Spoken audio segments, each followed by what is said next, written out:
welcome back to the channel. So we have this new moon in Leo happening this weekend at 16 degrees into Leo, which you probably know about. But today I'm here to talk to you about something else which is happening. We've also got the Lionsgate portal opening, which you may have heard a lot of astrologers talk about. You may have heard what's going on, but it's a really significant event. And I'm not going to spend too much time on this discussing it in this video, because the purpose of this video is to help you understand how to work out where this astrological energy is resonating for you personally in your own chart and how you can make use of it. So if you click the first link below, there is an article up on the Spiritual Parlour website. It's called The Lionsgate Astrology, The Big Bang, which I've written for you, which basically goes into a bit more detail. And what's happening in a nutshell is the star Sirius is about to rise in the sky. Okay, so it happens once a year, typically between the 28th of July and sometime up until the 12th of August. Now he is what's considered the spiritual sun. So we have the actual sun, and then we have the spiritual sun, which is Sirius. Now it only happens once a year, that's why it's a big event. And when it happens, we can call it the Lionsgate, because it's a chance to reinvent and revamp yourself, okay? And it happens in Leo season, okay? So, but this year it's happening on the actual new moon, which is the 8th. So it's like the new moon is about new beginnings, opportunities, new directions, and then you've got this energy from Cyrus as well coming up, giving us this luck and fortune, which is what he brings. So check out the article below for more information on that. And if you click on the second link, you will see where it says free birth chart calculator. So you can go in and grab your birth chart or get your birth chart to hand while you're watching this video, and we're going to take a look at how to work out where this will impact you. Now I'm using Britney Spears as an example, so I've put in Brit's details. She was born on the 2nd of December 1981, 1:30 a.m. in the USA, in Mississippi, in a town called Macomb. So I'm going to press apply and wait for her details to pop up. Now, if you are not sure where or what time I should say you were born exactly, you can do one of two things, which I explain on the birth chart page when you click on the link. You can firstly pull a midday chart, which will give you an overview of the energy for the day. So just pull the time of birth at midday. Or you can narrow your time of birth down to the nearest 2 hours where you think you might have been born.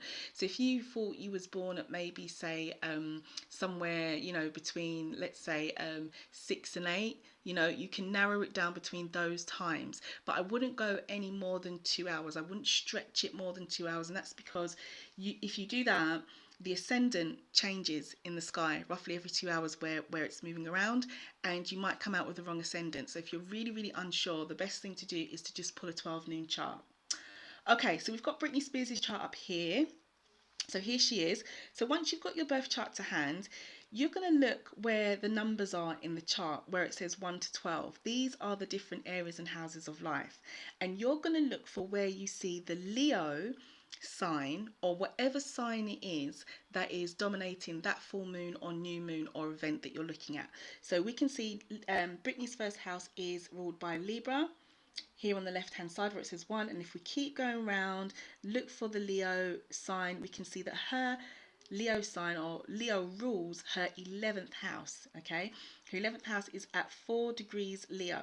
Now if it's difficult for you to look on your chart and you can't make head or tail of that, if you scroll down and where it says house cusp on the right hand side in blue, underneath here, if you look at the signs, the symbols, and if you look for Leo here, you can see that Leo, again, it says house cusp 11, 4 degrees, Leo sign 48. So we know that the new moon is going to fall in this person's 11th house, because the new moon is at 16 degrees Leo. Now, once we've got this information, we need to know then, okay, so what does the 11th house mean? Okay, we know that the new moon is falling in the 11th house. What does this mean? What part of life is this? So again, if you click on the link in the below description box called House Rulerships in Astrology, I've broken it all down for you. And I've used Britney Spears as the example again. So you can follow the steps which I've just shown you, or you can read through the article and you can find out a bit more detail about house rulership and why it's so important in astrology and why we use it. So that's in the article. But if you scroll right down to the bottom, we've got here the houses of life. So I've You know, you've got all the houses 1 to 12, and you've got what it rules over, so what area of life. So we're looking for 11 for Britney. So Britney's 11th house ruled by Leo, and the new moon happening here, and the Lion's Gate opening here for her. It is her area of life, of her friendships, social circles, her hopes, her dreams, her aspirations, humane acts, her co-workers, group activities, and so forth. Yeah, so that is how you can work out on your birth chart, you know, where a sign rules in your chart. First of all, yeah, you look for their sign on the cusp, or you look down here in the house cusp table to tell you. So for example, if Britney had Leo ruled by, I don't know, her second house, it's not. We can see her second house is ruled by Scorpio, where it says 20 degrees and then a Scorpio sign. But say it was, we could go back to the houses of life here, and we could look at the second house, if it was the second house for you, and we can see what does the second house cover in life: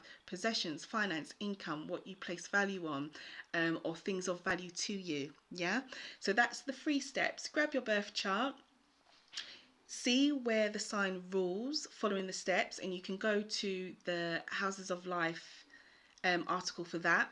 The link is down below. Then work out or look at the house of life breakdown to see what area of life it is for you. Okay, and what I would say is, once you're armed with that information, it is a great time to think about manifesting in this particular area of life, wherever Leo rules for you, under this energy of you know, the Lion's Gate, which the article is here for you if you want to know more details about it.